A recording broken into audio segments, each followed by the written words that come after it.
Agora que compreendemos que a boca é o primeiro palco do desejo, precisamos voltar o olhar para aquilo que é oferecido a ela.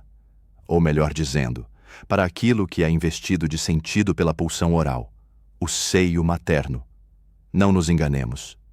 O seio, tal como o alimento que fornece, não é para o bebê apenas uma porção anatômica da mãe.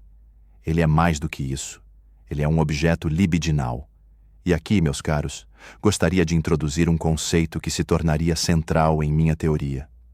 O conceito de objeto parcial. Vejam bem, quando o bebê busca o seio, ele não busca ainda a mãe como totalidade. Ele não sabe que ela é um sujeito separado, com corpo inteiro, desejos próprios, intenções ocultas. Não. Para ele, naquele momento inaugural, o seio é o mundo. É tudo que ele precisa. É a presença que acalma, o calor que envolve, o líquido que sacia. É a resposta à sua pulsão.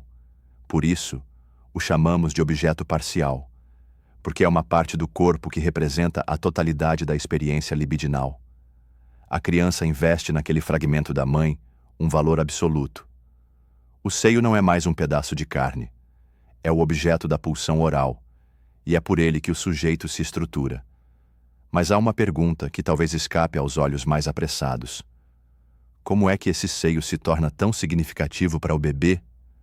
Como é que algo do corpo da mãe passa a ter essa função psíquica tão poderosa? A resposta está na repetição da experiência de satisfação. Na medida em que o bebê sente um incômodo, fome, frio, angústia, e esse incômodo é aliviado pela aparição do seio, o psiquismo associa a presença do objeto com o alívio da tensão. Essa é a gênese do investimento libidinal. Não se trata apenas de biologia.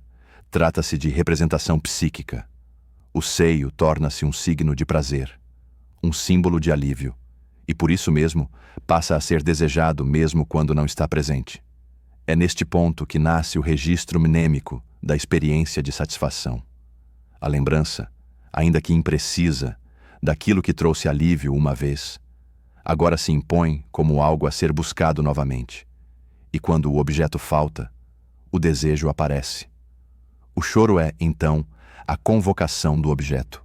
E o objeto, por sua vez, já não é mais só material, ele é imaginado, antecipado, exigido. É assim que nasce a relação com o outro. Porque esse objeto, o seio, não pertence ao bebê. Ele depende de alguém que o ofereça, de alguém que venha, que atenda, que decida. A mãe, portanto, deixa de ser apenas um corpo e passa a ser um sujeito. E essa é uma descoberta perturbadora para o bebê. O objeto do seu desejo não lhe pertence. Ele é oferecido e pode ser negado. Surge aí a ideia inaugural de alteridade.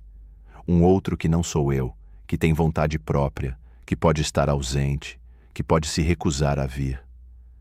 É na repetição dessa experiência, de oferta e de recusa, que o psiquismo se organiza em torno de duas referências fundamentais: o objeto e o outro.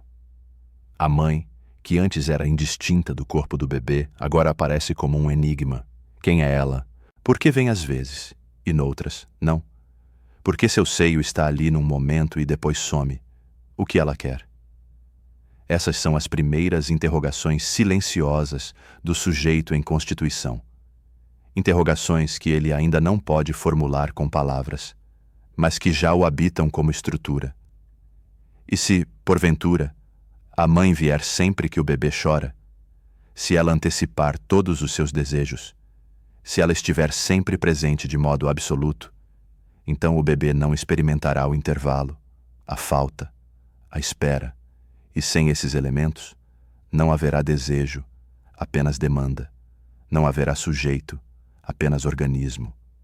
Por isso, e digo isso com toda clareza, a mãe boa o suficiente, para usar mais uma vez as palavras de Winnicott, é aquela que frustra, que falha, que se ausenta moderadamente, porque é na ausência que o desejo se forma. É na falta que o objeto ganha valor simbólico. E é essa simbolização que nos humaniza, porque o animal pode buscar alimento com base na necessidade, mas o ser humano busca um objeto com base no desejo. E esse objeto, meus amigos, é sempre perdido, sempre fugidio, sempre representado, mas nunca plenamente alcançado. A relação com o objeto oral é, portanto, a matriz daquilo que, mais tarde, se repetirá com outros objetos, com o peito que se foi, com o amor que não voltou, com o gozo que nunca se completa. A busca pelo objeto perdido será, doravante, a marca da existência humana.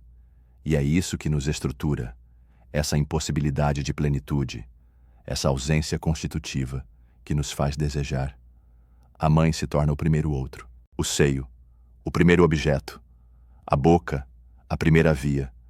E desse triângulo primitivo, sujeito, objeto e outro, nascerá toda a arquitetura psíquica que depois chamaremos de inconsciente, de fantasia, de sintoma.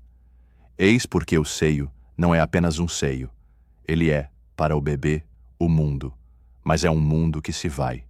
E é nesse ir e vir do objeto que o sujeito aprende a desejar. E, ao desejar, aprende a ser.